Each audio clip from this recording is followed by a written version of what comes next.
Weather update tayo mga kapatid. Muli pong bumalik o lumakas ito pong ating amihan o northeast monsoon na siya pong nagpababa muli o nagpalamig ng ating temperatura. Ito pong ating malamig na panahon ay magpapatuloy pa hanggang huling bahagi ng Pebrero. Pero mapapansin po natin na mababawasan na yung ating mga bugso o surges itong ating amihan at unti-unti na rin po natin mararamdaman na tataas po yung ating temperatura o iinit na po ang ating panahon, lalong-lalo na pagpasok ng buwan ng Marso. Pero sa ngayon, i-enjoy muna natin ang malamig na panahon na dulot ng amihan dito po sa malaking bahagi ng Luzon. Samantalang, ito pong banggaan ng ating northeast monsoon o yung ating amihan at ng ating shearline o yung tinatawag nating shearline nga ay nagpapaulan po dito sa ilang bahagi ng Mindanao, kasama po dyan ang ilang bahagi ng Visayas. Dahil po dito sa ating shearline, asahan po natin ang mga posibleng pag-ulan at thunderstorms dito po sa rehiyon ng Caraga, kasama po dyan ang Davao Region, maging dito sa ilang bahagi ng BARMM, maging sa ilang bahagi rin po ng Soc-Sargent area.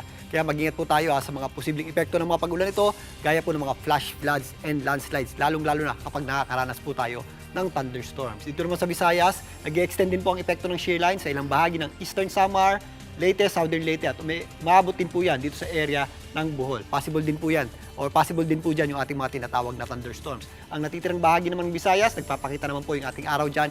If may mga pag-ulan tayo dyan, ito po yung mga tinatawag lamang natin na afternoon showers at thunderstorms. Dito naman po sa area ng Luzon, possible po yung ating mahihinang pag-ulan sa ilang bahagi ng Quezon, Aurora at ilang bahagi ng Cagayan. Dulot po ng ating amihan o northeast monsoon. Mas maliwalas naman po ang panahon natin sa natitirang bahagi ng Luzon at kung may mga pag-ulan tayo, ito yung mga daglian lamang o yung mga hindi naman po masyadong tumatagal na pag-ulan na nangyayari tuwing hapon at gabi. At kapansin-pansin din po mga kapatid ang pagbaba muli ng ating temperatura o ang paglamig ng panahon. Narito po yung ating mga mabababang temperaturang naitala ngayong araw na ito.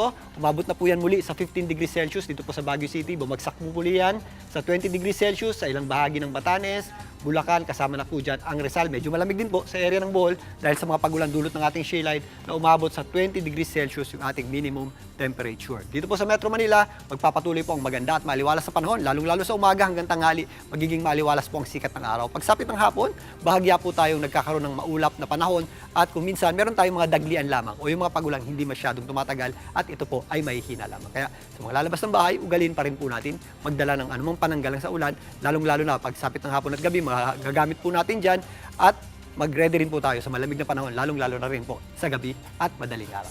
At yan muna latest sa ating lagay ng panahon. Muli ako po ang inyong weather frontliner, Alvin Pura, na lagi may panahon para sa iyo. Mga kapatid, Julius Babaw po. Para sa komprehensibo at makabuluhang balitaan at talakayan, mag-follow at mag-subscribe na sa social media pages ng News 5.